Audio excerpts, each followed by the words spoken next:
Nú ætlum við að byrja á fyrsta hlutanum á fyrsta kaflanum úr bókinni Eðlisfræði 2, en þessi kafli fjallar kraft og hreyfingu.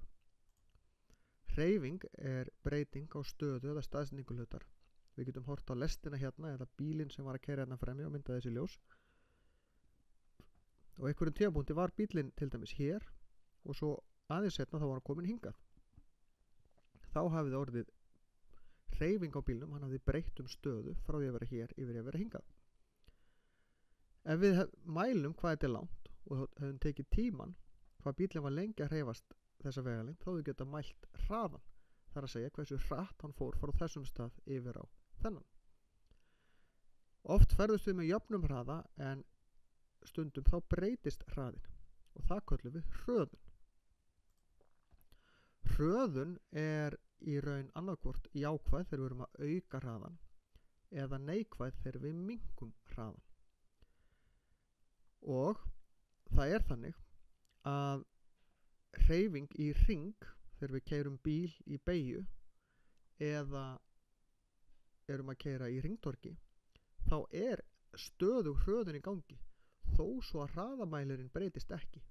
Ef að bílinn ekur með jafnri ferð að þá samt hröðun í gangi vegna þess að bílinn alltaf að breyta stefnu. Því að stefna hluti af hraða og breyting á hraða hröðun. Það nú sjaldnast þegar við ferðumst með jöfnum hraða alveg stöðugt, nema kannski í lest, en í bílum þá erum við alltaf að auka hraðan eða minnka hraðan, en þá getum við reiknað út meðalhraða og þá tökum við alla vegalengdina og allan tíman og deilum vegalengd deilt með tíma og þannig fáum við út meðalhraðan. Kraftur skapar hreyfingu. Það ekkert sem hreyfist án þess að það tilkomi kraftur. En krafturinn getur líka breytt hreyfingunni eða unnið gegn henni, stoppað hana. Þyngdarkraftur verkar á milli allra hluta. Það þyngdarkraftur sem heldur til dæmis sólkerfinu saman. Þyngdarkrafturinn heldur okkur á jörðinni, heldur lofthjúpnum í kringum jörðina og það skiptir engu máli hvað hlutir eru stórir eða litlir. Þeir hafa alltaf þyngdarkraft í kringum sig. Flestir hlutir sem við sjáum í kringum okkur fyrir utan jörðina, tunglið og stjörnurnar og sólina hafa svo lítinn þyngdarkraft að við sjáum hann ekki virka. Til dæmis ef við höldum saman penna og stróklegri þá verkar engin þyngdarkraftur sem við sjáum hann á milli. En bæði blýanturinn og stróklegrið hafa þyngdarkraft sem verkar á hluti sem eru svo litlir að við sjáum þá ekki. Fjarlægðin á milli hlutana hefur líka áhrif. Til dæmis hefur sólin mun meiri þyngdarkraft á Merkur sem næst sólinni heldur en Neptúnus sem lengst í burtu. Það af því að Merkur einfaldlega nær. Líka hefur sólin meiri þyngdarkraft heldur en jörðin af því að sólin stærri. Eftir því sem stærri hlutinir eru þeim meiri þyngdarkraftur. Tunglið til dæmis hefur bara 1/6 af þyngdarkrafti jarðarinnar.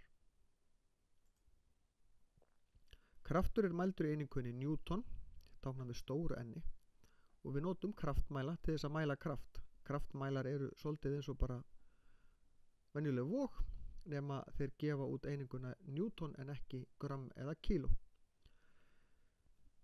Hugtökin massi og þyngd eru dagsdaglega notuð eins. Við spyrjum hvað ertu þungur og gefum þá upp töluna í kílóum, en þetta alls ekki það sama, ekki eðlisfræði. Massi nefnilega mælikvarði á efnismagn hluta og mældur í kílógrömmum, en þyngd mælikvarði á hve mikill þyngdarkraftur togar okkur niður. Þess vegna vættum við í raun, í staðinn fyrir að segja hvað ertu þungur, að spyrja hver massiðinn. Það væri svona eðlisfræðilega réttara. En þetta þýðir að maður á jörðinni sem hefur ákveðin massa og ákveðina þyngd, það ákveðin þyngdarkraftur sem togar hann niður, ef hann svo fluttur til tungsins, þá breytist massin ekki neitt af því að hann ennþá búinn til úr sama efnismagni, massi mælikvarði á efnismagn, en þyngdin hefur breyst því að þyngdarkraftur tunglsins ekki um 1/6 af þyngdarkrafti jarðarinnar. Þannig að þyngdin minni, 60 kg maður þá bara, sem að massin að hann ekki nema 1/6 af því, sem eru þá af því að 60 kg maður, hann um 600 Newton, tæplega 600 Newton, en hann er þá ekki nema tæplega 60 Newton á tunglinu. Þegar við breytum kraftum á hluta þá er oft margir kraftar sem koma við sögu.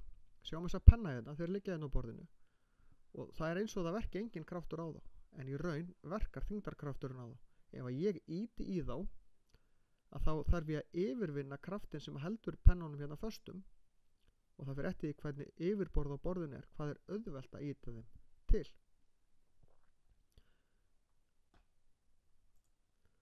Núningur er kraftur sem að vinnur gegn hreyfingu og við mælum hann líka í Newton. Núningur getur verið svona renninúningur þegar eitthvað rennur, veltinúningur þegar eitthvað rúllar eða bara hreinlega loftmótstaða. Til dæmis svell hefur mjög lítinn núning, þess að renna bílar auðveldlega og þess að dreifa menn oft salti á göturnar til þess að láta auka núningin til þess að dekkin grípi betur. En eins og í vélinni eða í gírkassanum þá viljum við lítinn núning og þá setjum við smurefni, smurolíu, sem að gera það verkum að núningurinn minnkar. Massamiðja eða þyngdarpunktur er sá staður sem að í hlutnum sem færir til þess að halda jafnvægi. Hérna sjáum við þennan dótasíma. Þó hann sé ekki sléttur hérna neðan, þá stendur hann samt uppi því að ég stilt honum þannig upp að massamiðjan væri beint fyrir ofan punktinn þar sem hann snertir gluggastilluna hérna. Ef hann hallar pínu, þá dettur hann. Lóðlína er lína úr þyngdarpunktinum og beint niður, beint í raun í átt að miðju jarðar. Og það er alveg sama hvernig hluturinn hallar, lóðlínan bendir alltaf beint niður. Grunnflötur er flötur sem að hlutur stendur á. Til dæmis botnin á flösku, mjólkurfernu, eitthvað svoleiðis.